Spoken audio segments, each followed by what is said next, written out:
चुनाव के महायज्ञ में आज हम भृगु बाबा और वन देवी के प्रणाम करे आएंगे।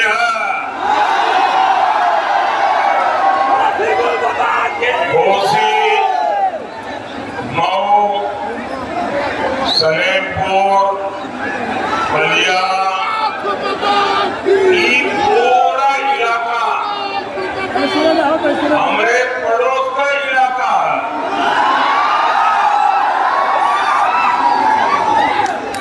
बनारस वालों के लिए कि पड़ोस ही होना, भाइयों बहनों, 24 के इस चुनाव पर पूरी दुनिया की नजर है। भारत जितनी दमदार सरकार बनाएगा, जितना दमदार प्रधानमंत्री बनाएगा, उसकी गूंज दुनिया के हर देश में सुनाई देगी। साथियों, पूर्वांचल की ये धरती को पराक्रम, ये है ना काला काला है ना ऐसा, और क्रांति की धरती है। वो देखो तो लगा है ना ये वो इलाका है प्रधानमंत्री जहाँ मंगल पांडे का साहस है, जहाँ महाराजा सुहेलदेव का पराक्रम है, और स्वर्गीय चंद्रशेखर जी की मुखर आवाज है। ऐसे में पूर्वांचल के लिए तो इस चुनाव का महत्व डबल है। सपा कांग्रेस के परिवार ने, उनके परिवारवाद ने पूर्वांचल को माफिया का क्षेत्र बना दिया था।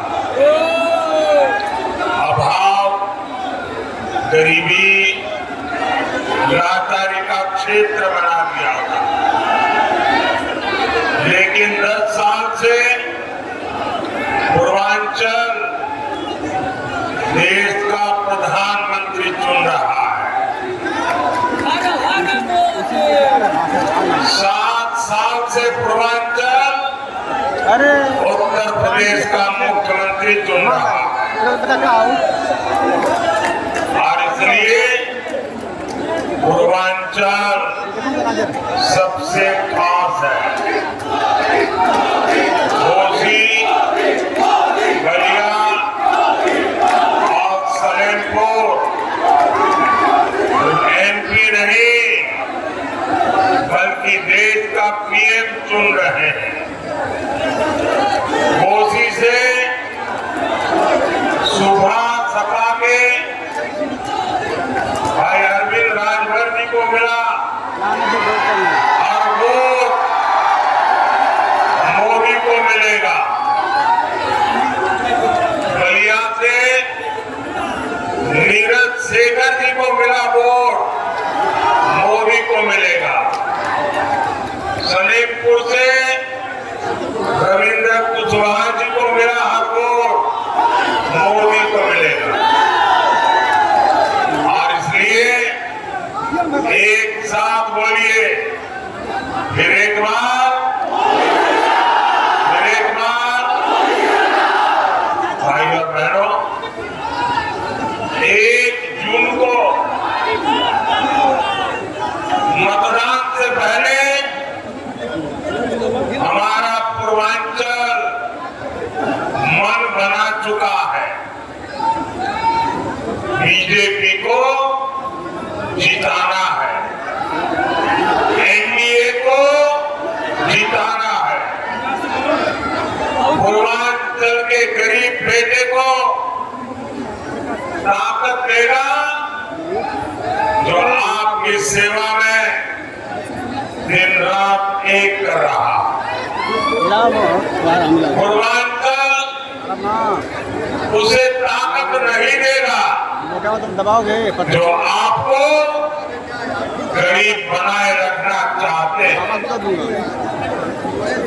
आज मोदी आपका पक्का घर बना रहा है। आज मोदी आपकी प्रॉपर्टी के पक्के कागज यानी घरौनी बनाकर दे रहा है।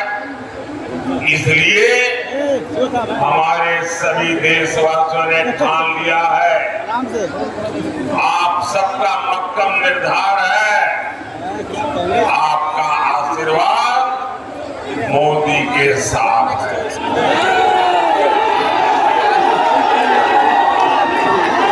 साथियों, समाजवादी पार्टी ने हमेशा साजिश के तहत पूर्वांचल को पिछड़ा बनाए रखा। ऐसे लोगों को गठबंधन के वो लोग जिन्होंने आपके घरों में आग लगाई, जिन्होंने आपकी जमीनों पर कब्जे किए, जिन्होंने यहां दंगाइयों को ताकत दी, जो माफिया के लिए आंसू बहाते हैं, ऐसे लोगों को अब पूर्वांचल में पैर नहीं रखने देना। साथियों, आज मैं पूर्वांचल को, घोसी के लोगों को इंडी गठबंधन की बहुत बड़ी साजिश से सतर्क करने आया। सपा कांग्रेस का इंडी गठबंधन सभी जातियों को आपस में लड़ा रहा। ये लोग चाहते हैं दलित, ब्राह्मण, राजपूत, भूमिहार, चौहान, बनिया, यादव, मल्ला, कुर्मी, कुशवाहा, राजभर, कुम्हार, गौंड, कायस्थ, सिंधी, ऐसे सब वो आपस में झगड़ा करके कमजोर हो जाए। आप सोच रहे होंगे कि इससे इंडी गठबंधन का क्या फायदा होगा। जब समाज के लोग एकजुट नहीं रहेंगे, आपस में एक दूसरे के बाल नोचेंगे, तो आपका असली मुद्दों से ध्यान भटक जाएगा। तभी इंडी वाले अपनी असली साजिश को अमल में लाएंगे। ये तीन बड़ी साजिशों को पूरा करने का लक्ष्य लेकर चल रहे हैं।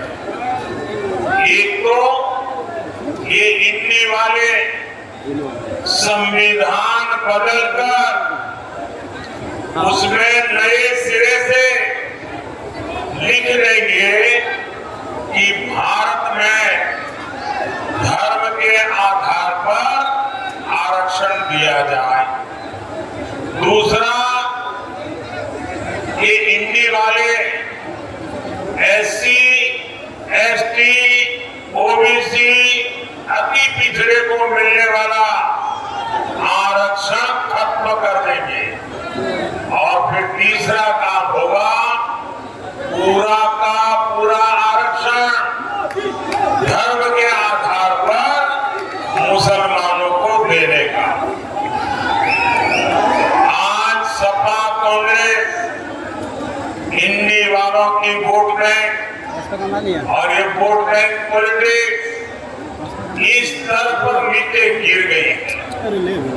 ये इंडी गठबंधन वाले भारत में बहुसंख्यक समाज को दोयम दर्जे का नागरिक बनाना चाहते हैं।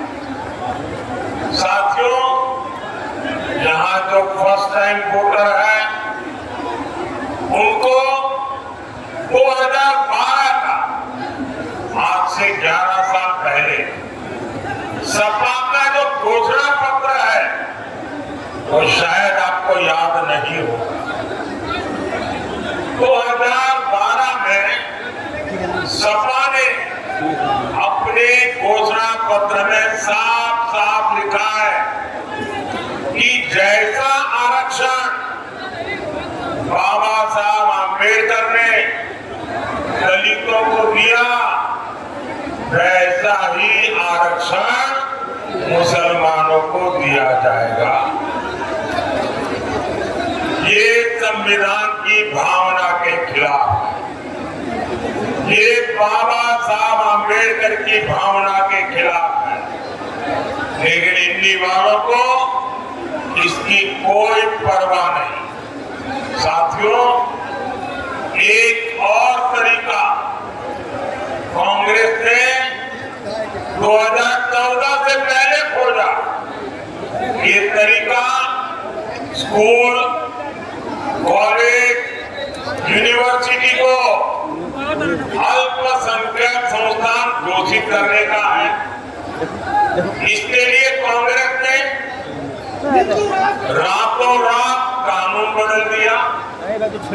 एक झटके में ही हजारों शैक्षणिक संस्थानों को अल्पसंख्यक संस्थान घोषित कर दिया।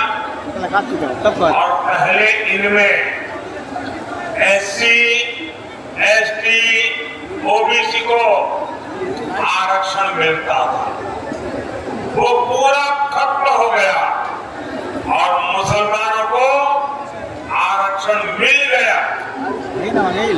दलितों, पिछड़ों, आदिवासी बेटे बेटियों के साथ इससे बड़ा धोखा क्या हो सकता है। साथियों, इसका तीसरा तरीका इन्होंने OBC के आरक्षण में डाका डालने का अपनाया। रातों रात ये मुस्लिम जातियों को OBC घोषित कर रहे हैं। अभी कलकत्ता हाईकोर्ट ने 77 मुस्लिम जातियों का OBC आरक्षण खारिज किया। मुस्लिम आरक्षण का ये पूरा मामला सुप्रीम कोर्ट में अटका हुआ है। बार बार कोर्ट में ये मामला इसलिए अटका हुआ है क्योंकि बाबा साहब आंबेडकर लिख करके गए थे कि धर्म के आधार पर आरक्षण नहीं दिया जा सकता, क्योंकि वो तब पटवारी के रूप में इसके परिणाम देख चुके।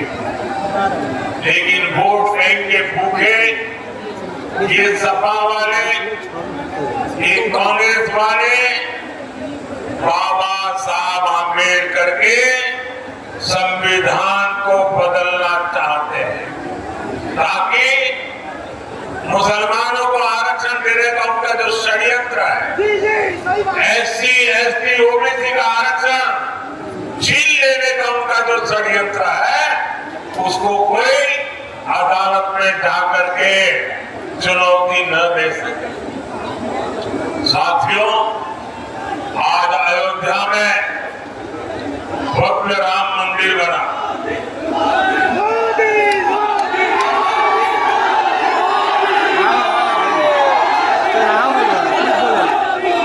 पूरी दुनिया से लोग वहां रामलला के दर्शन करने जा रहे हैं, लेकिन सपा कांग्रेस के शाही परिवार के लोग क्यों नहीं गए? इन्होंने रामलला प्राण प्रतिष्ठा के निमंत्रण तक को ठोकर क्यों मार दी?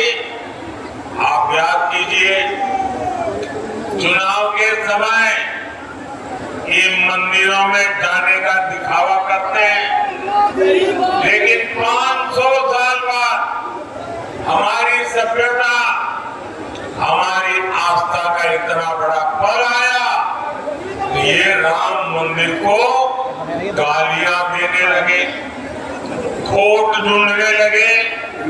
ये लोग राम मंदिर बनने से बहुत नाराज हुए।